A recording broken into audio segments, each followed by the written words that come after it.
The switch comes amid alarming complaints from service members and their families, including these limited meal portions. And now a U.S. official says one sailor went overboard and was quickly rescued.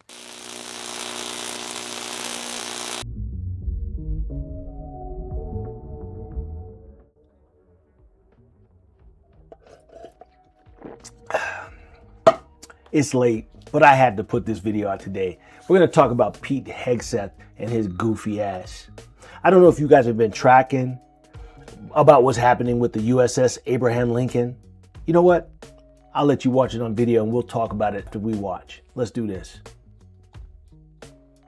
With growing concerns about deteriorating living conditions aboard the aircraft carrier critical in carrying out strikes against Iran, a U.S. official telling NBC News the USS Abraham Lincoln is now set to sail home after a lengthy deployment. The switch comes amid alarming complaints from service members and their families, including these limited meal portions. And now a U.S. official says one sailor went overboard and was quickly rescued. The ship has not made a port call in 244 days, a record. It's been difficult. It's longer than she's experienced. Typical deployments have been 6 to 8 months. Melanie Stowe says her daughter has been aboard the Lincoln since last October. They had hangar bays that would not close, so they were taking on water into the lower hangars. I know that they've had some issues with some of the plumbing. Two U.S. officials tell NBC News Joint Chiefs Chairman Dan Kane has warned President Trump and Defense Secretary Hegseth about lengthy deployments and declining morale. Today, Hegseth was asked about conditions aboard the Lincoln. Completely misrepresented. Listen, we make sure that every ship, every crew, every captain has everything we can provide them at every single moment. Some deployments are longer than others, and I have more respect and gratitude for those sailors than anybody. The Lincoln will now head home to San Diego and will be replaced in the Middle East by the USS George Washington, a process that typically takes several weeks. Tom? They're lying? That's what he's got? I've served. I spent my time. I'm a Gulf War veteran for sure, 100%. I was training soldiers from 93 to 2000 and whatever. I have 30 years of DOD federal service, and I can tell you right now, when soldiers start complaining, it means something. When soldiers are complaining, it means something. Soldiers love to brag about how their living conditions are good or bad. They love to say that they're living good.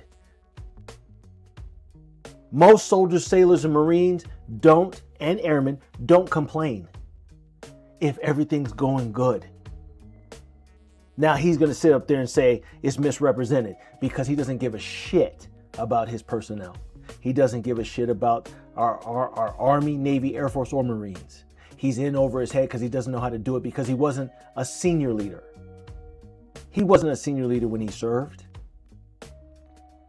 His biggest claim to fame is he was a Fox News host. And now I guess that he can bench 315 pounds. I'll give him credit. If you can bench 315 pounds, you're doing pretty good. You're doing pretty good. But we don't give a how much you can bench. We don't give a We want you to be able to run your department. And it seems you can't.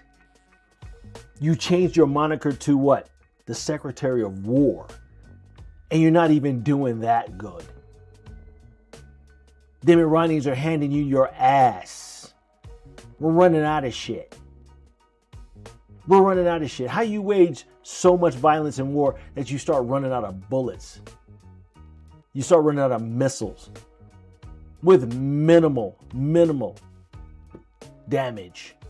They're still handing us our ass and we're throwing everything at them because you and this president and everyone under you don't know what you're doing. You can't even get our soldiers food.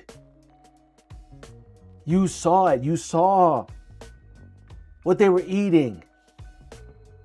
You know what extended deployments mean to me? Somebody dropped the ball. Somebody shouldn't be running the Navy at this point. if you've been appointed by this administration, because you don't know what the fuck you're doing. I would guess that most of the leadership that's in the DOD today, green suiters, whatever you want to call them, active duty, they're all Trump appointees and sycophants, and they don't know what the fuck they're doing. They used to bring coffee to the real leadership that left. Hegseth is too worried about being a bro, bench pressing and working out with the fellas. When, as a Secretary of Defense, I would love for us to have a 60-something-year-old retired, not even retired, but a 65-year-old general that had a torn ACL who's on a profile, wearing sneakers in his ACUs. That's what we need. We need people that can't do PT that well no more, but all they do is study war and how to take care of freaking troops.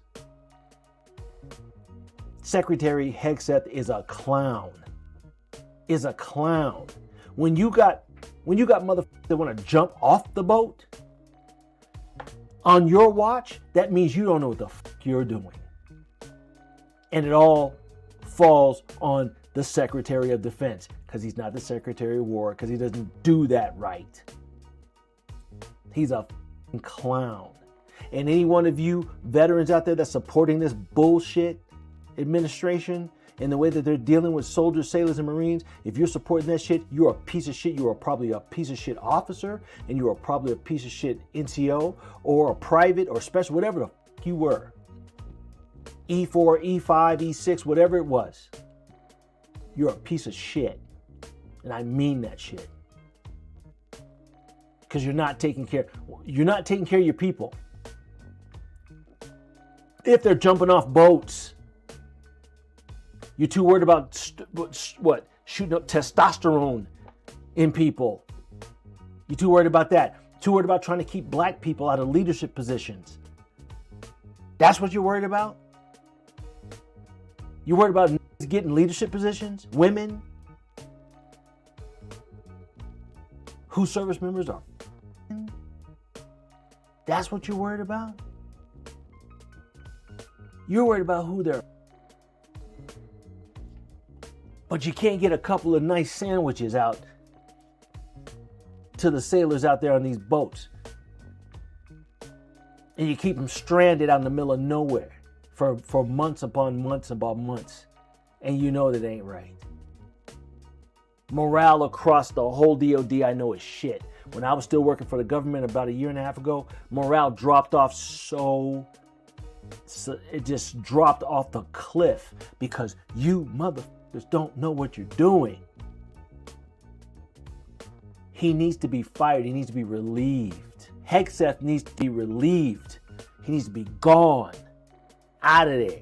And all of them officers that he appointed, that he just decided were more qualified than the people he let go, they need to be gone too. They need to take early retirement because this is bullshit.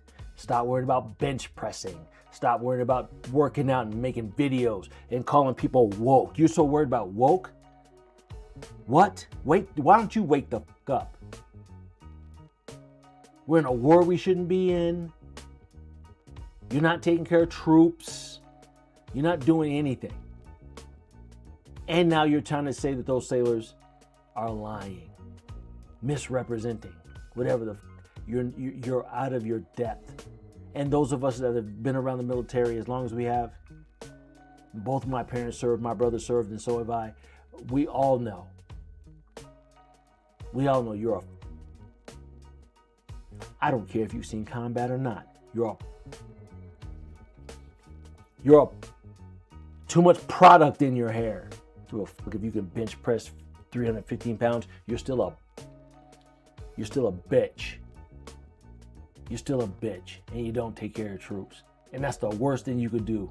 That's the worst person you could be, as far as us veterans are concerned. The ones that really understand what this thing is about. You need to resign. You need to resign. That's what you need to do. Because you're not doing anybody any good at all. And that's my diatribe for the day.